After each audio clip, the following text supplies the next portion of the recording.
दिल्ली के GB road की एक ऐसी घटना जो आपको डरा देगी, विचलित कर देगी।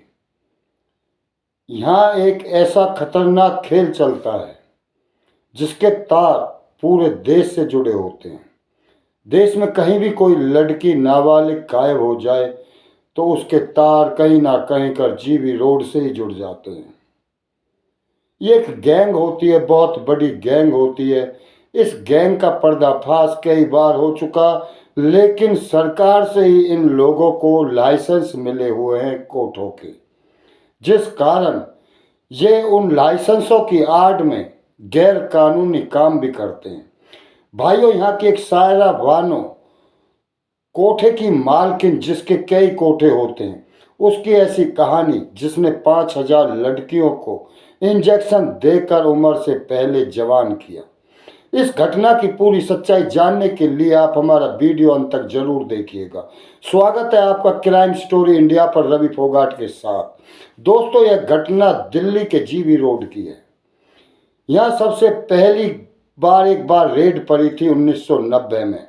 उस टाइम में सायरा बानो वहाँ एक कस्टमर के रूप में या एक वर्कर के रूप में काम करती थी, जो कस्टमरों को संभालती थी और एक वर्कर की तरह तनख्वाह लेती थी। 1990 में एक रेड पड़ती है पुलिस की वहाँ, जहाँ से सभी लड़कियों को गिरफ्तार कर लिया जाता है, जिसमें एक सायरा बानो भी होती है। पुलिस सबके घर वालों के पास फोन करती है, सबके घर वाले तकरीबन आ जाते हैं, लेकिन सायरा बानो को लेने कोई नहीं आता। पुलिस सब उसके घर वालों का इंतजार करके सायरा बानो को रिहा कर देती है। जब सायरा बानो वापस उसी दिल्ली में जीबी रोड पर जाती है तो उसकी सारी लड़कियां वहां से गायब मिलती हैं, पुलिस के डर से लगा लो या पुलिस की रेड से लगा लो। फिर सायरा बानो फिर दोबारा एक वही साम्राज्य खड़ा करती है और अपने कुछ गुर्गों से फिर लड़की लाने के लिए बोलती है। वो धीरे धीरे धीरे धीरे लड़कियां इकट्ठी कर लेते हैं।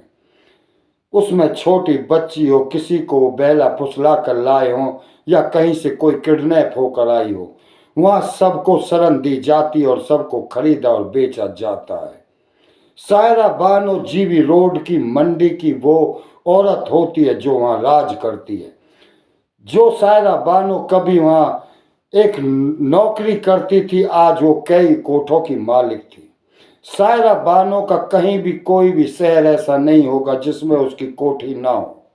सायरा बानो पे लग्जरी गाड़ी और इतनी प्रॉपर्टी। धीरे धीरे सायरा बानो का पूरा राज जीबी रोड पे चल उठा, जहां वो छोटी छोटी बच्चियों को इंजेक्शन देकर उम्र से पहले जवान करने लगी। भाइयों, यह घटना ऐसे धीरे धीरे चलती रहती है और गवर्नमेंट से लाइसेंस होने की वजह से इनको ये परमिशन मिल जाती है कि ये वेश्यावृत्ति का काम करें, लेकिन उसकी आड़ में गैर कानूनी काम करते हैं। इसकी आड़ में लड़कियों की किडनैपिंग, लड़कियों को घर से बहला फुसला कर भगा कर लाना, जो लड़कियां किसी कारणवश घर से भाग कर आ जाती है उनको वहां किडनैप कर लेना, और वहां से रिहाई तभी होती है जब वो या तो बूढ़ी हो जाए या फिर वहां उनकी मौत हो जाए। वहां से निकलने का कोई दूसरा रास्ता नहीं था। ये ऐसे खेल चलता रहता और लोगों के सामने सच्चाई भी नहीं आती। लेकिन 2016 में पुलिस की क्राइम ब्रांच की बड़ी टीम वहां एक रेड मारती है। जब सायरा बानो के कोठे पर जाती है तो वहां देखती है कि वहां छोटी छोटी कोठरी गुफा नमूना बनी हुई थी और एक एक कोठरी में 250-250 लड़कियां कैद थी। जब उनको बाहर निकाला जाता तो उन सब की जुबान पर एक ही नाम होता है कि हमको तो यहाँ सायरा बानो लेकर आई है। यह सुन पुलिस भी भौचक्की रह जाती है और देखती है कि क्या पूरी जीबी रोड पर सायरा बानो का ही राज है। जब सायरा बानो को पुलिस उठा लेती है और उसके जितने भी दलाल गुर्गों को सबको उठाकर सख्ती से पूछताछ करती है, जो सख्ती से जब वो पूछताछ करती है, जो सामने आता है उससे पूरा देश सहम जाता है। पूरा देश इसलिए सहम जाता है कि सायरा बानो ने अपने इस कोठे राज में पूरे टाइम में 5,000 लड़कियों को उम्र से पहले इंजेक्शन लगा के जवान किया और ना जाने कितने हजार लड़कियों को इधर से उधर बेचा। इन लड़कियों में कोई किडनैप होके आई तो कोई घर से किसी कारणवश भाग के आई। कोई बहला फुसला कर लाई गई तो कोई पैसों का लालच देकर लाई गई। पुलिस यह सुनकर चौंक गई। ना जाने कितने शरीफ परिवारों की, ना जाने कितने परिवारों की बेटियां और कितने परिवारों का घर उजाड़ दिया इस सायरा बानो ने। सायरा बानो ने जब शक्ति से पूछताछ होती है कि उसने इस दुनिया में कैसे कदम रखा, तो भाइयों ये सुनकर आप और भी चौंक जाओगे।